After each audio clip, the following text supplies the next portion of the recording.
Marcus Plesha, Chief Medical Officer for the Association of State and Territorial Health Officials. Today we will talk about how education and public health can partner to coordinate school reopenings during the COVID-19 pandemic. Before the pandemic, 95% of children in the United States spent at least part of their week in a school setting, where they formed positive connections with their peers, teachers, and school staff. These connections played a vital role in improving academic achievement and reducing poor health outcomes. But the disruptions in school operations brought on by COVID have fragmented these relationships, putting children at higher risk of poor health outcomes. As schools form reopening plans, it's critical we take into consideration both the physical precautions necessary to mitigate the spread of COVID, in addition to the emotional and social well-being of students. In this video, we will feature Rhode Island's successful state public health and education partnership. They developed a school reopening plan that spans a variety of considerations, from fully virtual to fully reopened, while prioritizing the mental, social, physical, and intellectual health of their students. You will now hear from Dr. Nicole Alexander Scott, the director of the Rhode Island Department of Health, and from Angelica Infante Green, the Commissioner of Education of the Rhode Island Department of Education, who will discuss Rhode Island's collaborative efforts between public health and education during the pandemic response. Thank you.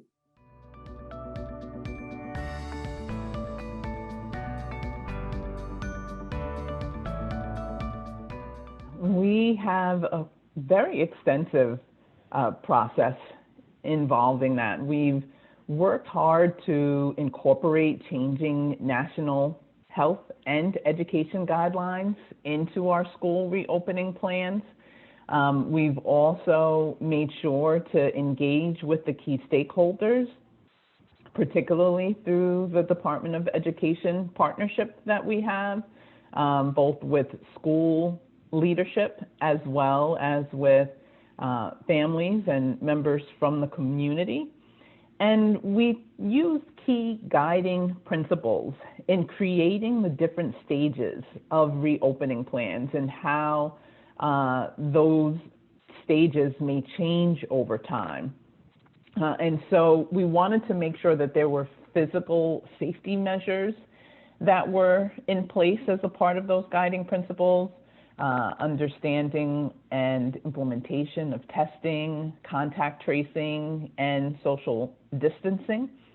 And we've also made sure that we've included and incorporated whole school, whole community, and whole child components into our reopening plans. We have a playbook that we developed in conjunction with the Department of Health that really puts us in a place where we can say, okay, these are the guidelines.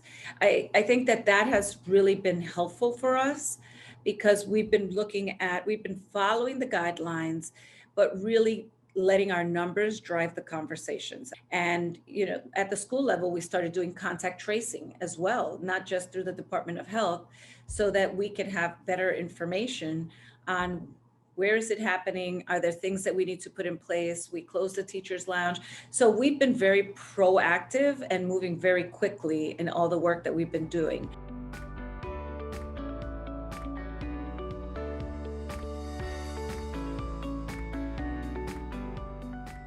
The Education Operations Center really was one of its kind, quite innovative and effective.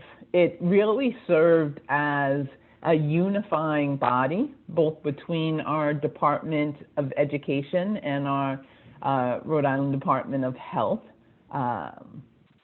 team members, as well as with members of the community. For example, when we had our first case in a school, the teachers were very panicked. It was the first day of school.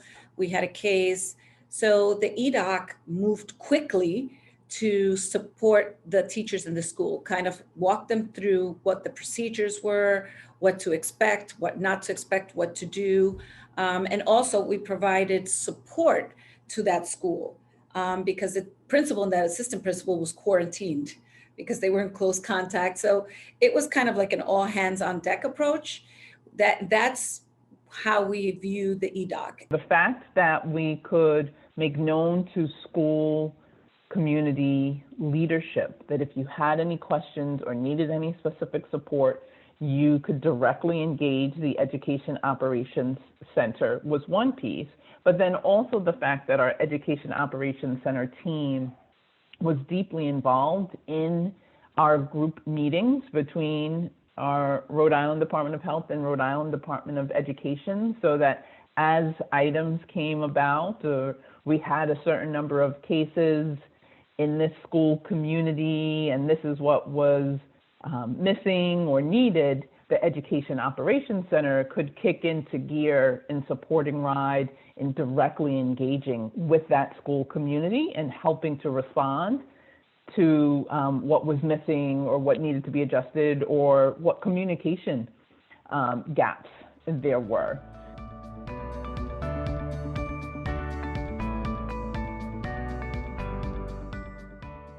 We, time and time again, had evidence of or stories of the impacts of children not being able to come together in a school setting and engage with their peers and participate in either physical activity or educational activities or gain from the nutritional aspects that are in place, all of which definitely has an impact on well-being, mental and physical well-being.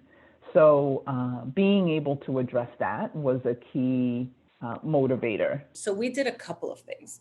The first, early on, we had these book challenges that we got involved with. All of State Ed was involved with on the ground to keep people kind of connected, because I think for kids, the isolation has been really hard. Then the second thing that we did is that we partnered with Yale University to make sure that the adults that are around kids have the tools to be able to support them with mental health. And we are looking now at this big conversation about learning loss that everybody's talking about. We're looking at acceleration, and it's not just academic.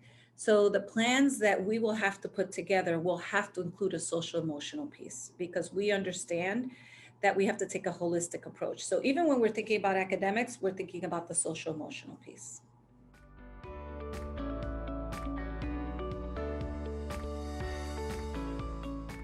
I would say just continuing to have that unified approach or understanding that doing everything we can for students and the benefits of them being in person that are so necessary, as I've mentioned, nutritionally, physically, mentally, emotionally, having that be the driver for the statewide coordination and innovative solutions such as our Education Operations Center to do whatever it takes to help support families and school communities in making it happen is something that we strongly encourage together and look forward to continuing to strengthen together. But I have to also stress plans, right?